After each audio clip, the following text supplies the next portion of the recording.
Jelas kita patut bangga teman-teman, bagaimana Laisa Latifah mengharumkan negara Indonesia. Pada saat juara Women International Master Asia 2023 yang ditumbangkannya bukan abal-abal, elo ratingnya lebih tinggi darinya, Wang Tuling. Yang lebih parahnya, jika dilanjutkan, permainan bisa skakmat oleh pion. Maka dari itu teman-teman, yuk kita pelajari. Saya akan menganalisis jalannya pertandingan sesederhana mungkin untuk kalian dapatkan ilmunya. Dan bagi kalian yang baru bergabung di Jari Pelawi CS, welcome. Jangan lupa tombol subscribe dan nyalakan juga loncengnya. Selamat menyaksikan.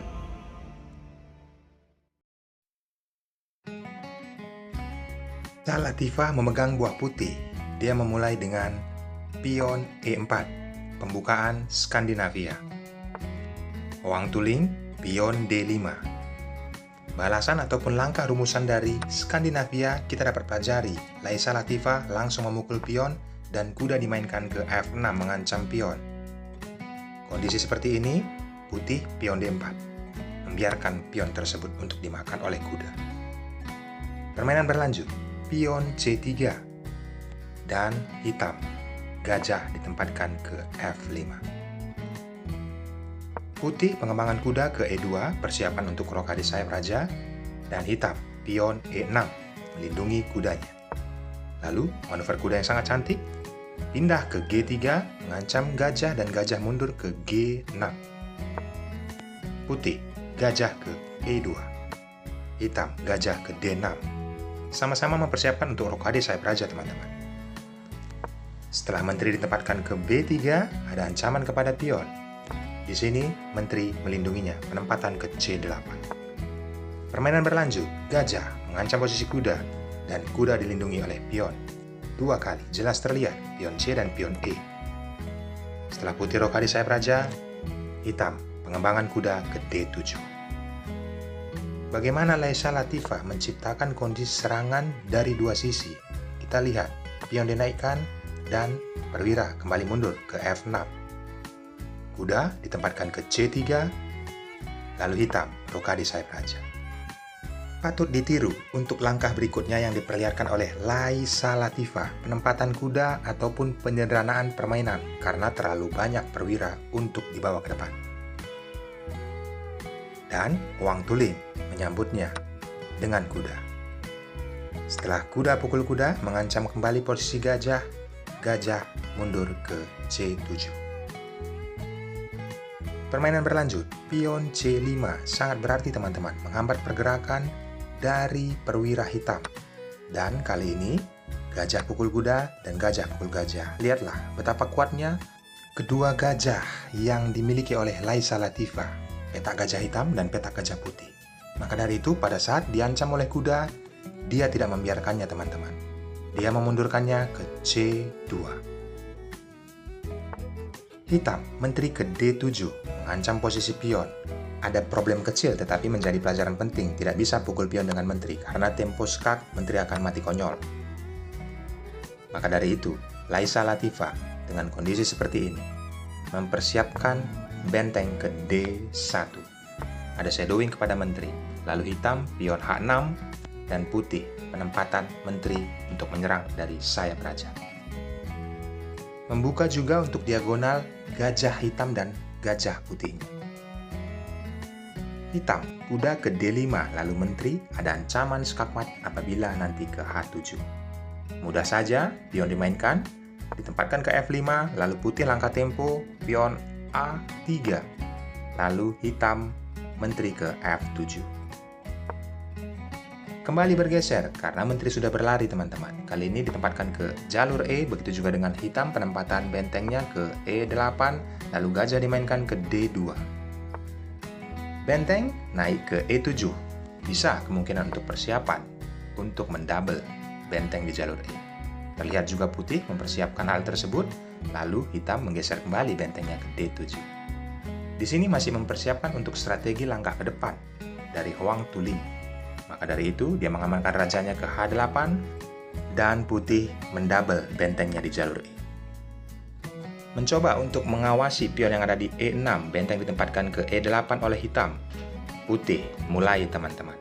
kita bisa pelajari pion G3, langkah atraktif.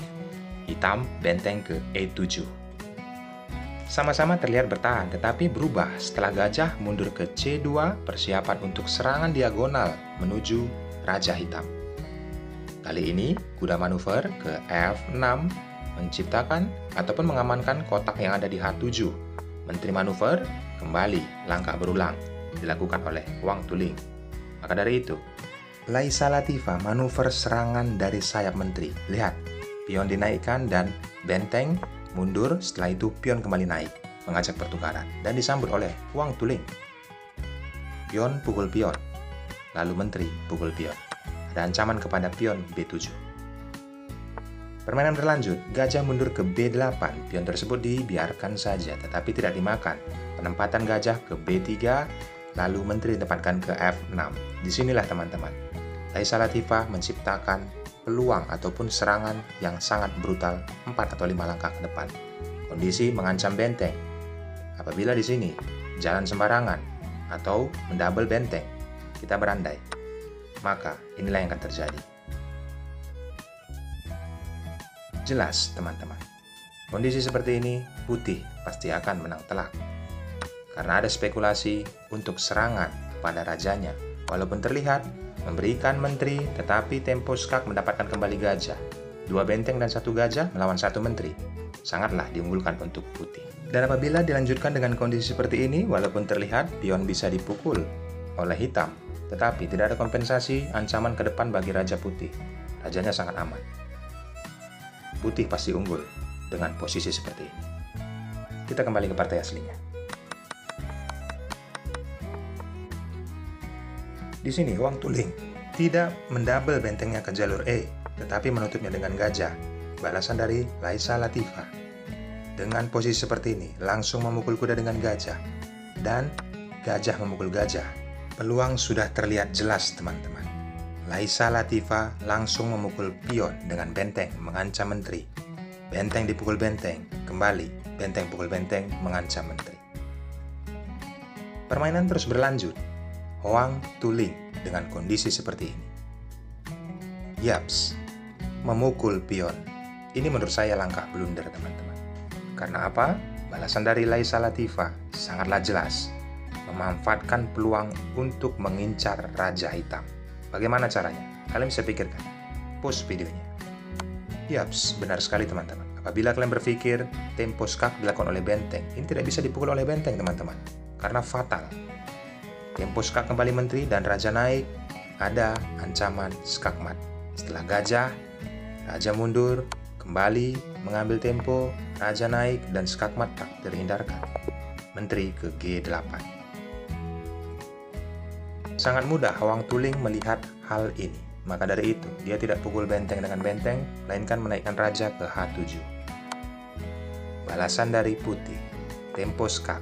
Raja naik ke G6. Kembali menciptakan skak oleh benteng ke E6. Kembali, raja naik ke G5. Masuk pion mungil untuk mengancam raja. Dan raja penempatan ke G4. Giliran menteri, tempo skak ke E2. Di sini keadaannya sangat berbahaya untuk hitam teman-teman. Walaupun terlihat ada langkah berulang, tetapi ada langkah brilian yang diciptakan oleh Laisa Latifah yang sulit kita dapatkan. Tetapi kita sekarang telah mendapatkan ilmunya. Apa langkahnya teman-teman? Dengan posisi seperti ini. Brilliant move teman-teman. Raja ke H2. Karena apa? Menciptakan peluang untuk pion maju ke F3, tempo skak. Apa yang bisa dilakukan oleh Wang Tuling? Di sini dia menyerah. Apabila dilanjutkan, pion F4 dimainkan. Ada pion untuk tempo skak. Kembali, raja ke H5. Satu langkah ke depan hanya bisa ditutup oleh pion, tetapi langsung saja dipukul oleh gajah. Apabila raja ke F5, jelas teman-teman, skakmat oleh pion.